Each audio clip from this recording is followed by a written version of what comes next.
Hello મિત્રો, મારું નામ છે ડૉક્ટર રોનક જાલંધરા। હું પોતે આંખના સર્જન તરીકે સુદર્શન આંખની હોસ્પિટલ કુબેરબાગ મહુવા જિલ્લો ભાવનગર કાર્યરત છું। આ હોસ્પિટલ ખાતે મોતિયા, વેલ, આંખને લગતી તમામ સર્જરીના ફેકો મશીન દ્વારા ખૂબ જ અત્યારે આધુનિક મશીન દ્વારા સારી રીતે ઓપરેશન થાય છે। આજે આપણે મોતિયાના ઓપરેશન બાદ આપણે શું સાર સંભાળ રાખીશું જેથી પેશન્ટને સારામાં સારું રિઝલ્ટ આવે, એને પોતાની આંખમાં શું ધ્યાન રાખવું, શું પરેજી પાળવી એ બાબતે આપણે ચર્ચા કરીશું। આમ મોતિયાનું ઓપરેશન ખૂબ સામાન્ય હોય છે, પરંતુ એમાં સાર સંભાળનું ખૂબ જ મહત્ત્વ હોય છે જેથી પેશન્ટને ઓપરેશન બાદ સારી દ્રષ્ટિ મળી શકે। કોઈ પણ દર્દીનું ઓપરેશન થાય યુઝ્યુઅલી અમે 2 થી 3 કલાક પટ્ટી રાખી એ લોકોને રજા આપતા હોઈએ છીએ। ત્યારબાદ ઓપરેશન બાદ દર્દીને શું ધ્યાન રાખવું એ બાબતે ચર્ચા કરીશું। ફર્સ્ટ તો ઓપરેશન થયા બાદ દર્દીને આંખમાં ધૂળ, ધુમાડો, પવન, કોઈ રજકણ ના પડે એનું ખૂબ જ ધ્યાન રાખવાનું હોય છે, એટલે એને બહારની એક્ટિવિટી ટાળવી જોઈએ શરૂઆતના અઠવાડિયા સુધી। ત્યારબાદ એને બીડી, સિગરેટ, ધુમાડો આંખમાં ના પડે અથવા કોઈ પીતું એની બાજુમાં પણ ના બેસે એ વસ્તુનું ખાસ ધ્યાન રાખવાનું હોય છે। ત્યારબાદ દર્દીને માથાથી નીચે નાહવાનું અમે કહેતા હોઈએ છીએ, એટલે ગરદનથી નીચેના ભાગે જેમ રૂટીનલી નહાતા હોય તેમ નાહી શકે, પણ માથું પલાળે નહીં, જેથી સાબુ કે કેમિકલવાળું પાણી આંખની અંદર ના જાય, જેથી એને કોઈ રિએક્શન કે ઇન્ફેક્શન ના થાય। મોઢું ધોવા માટે એને ફેસ મોપિંગ કરી શકે, એટલે કોઈ સુતરાઉ કાપડ કે સાદો કોટનનો રૂમાલ હોય એ ઓછા ગરમ પાણીમાં નીચવીને આવી રીતના એને લૂછી શકે આંખને અડ્યા વિના। ચશ્મા દર્દીઓને ઓપરેશન બાદ કાળા કલરના પહેરવાના હોય છે, જેથી એને લાઇટની સેન્સિટિવિટી ખૂબ જ ઓછી અને ઘટી શકે।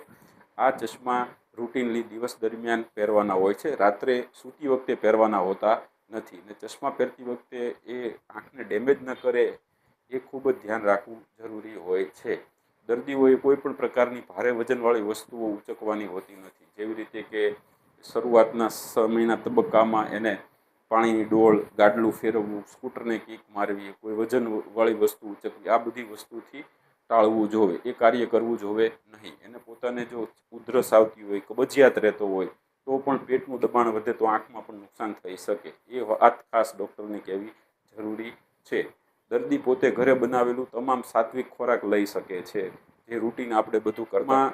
જે દર્દીઓને ડાયાબિટીસ છે, બીપી છે, એ દર્દીઓ ખાસ કરીને ડાયાબિટીસના દર્દીઓ શુગર ઓછું લે, ગળી વસ્તુ ઓછી ખાય, બીપીના દર્દીઓને સોલ્ટેડ એટલે નમક ખોરાકમાં ખૂબ ઓછું લેવું જોઈએ, ને એ દવાઓ એને નિયમિત રીતે શરૂ કરી દેવી જોઈએ। જો કોઈ દર્દી લોહી પતલું કરવાની દવા લેતો હોય તો ઓપરેશન બાદ 2 થી 3 દિવસમાં જ એ પોતાની દવા રૂટીન ડોઝ પ્રમાણે સ્ટાર્ટ કરી શકે છે।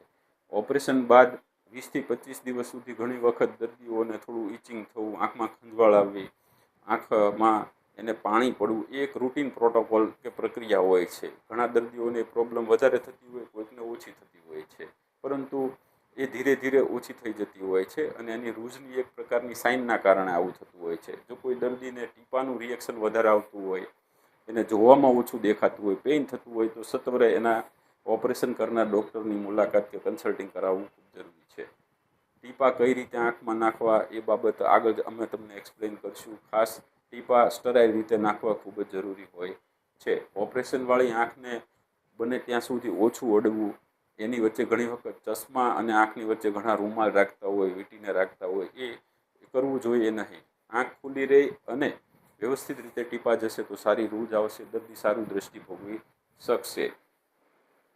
આ બાબતે ખૂબ ધ્યાનપૂર્વક સલાહ સૂચનનું પાલન થશે એટલે દર્દીને સારી રૂઝ આવશે। વિધિને 20 થી 25 દિવસમાં દર્દીનું દ્રષ્ટિ આવી જતું હોય છે।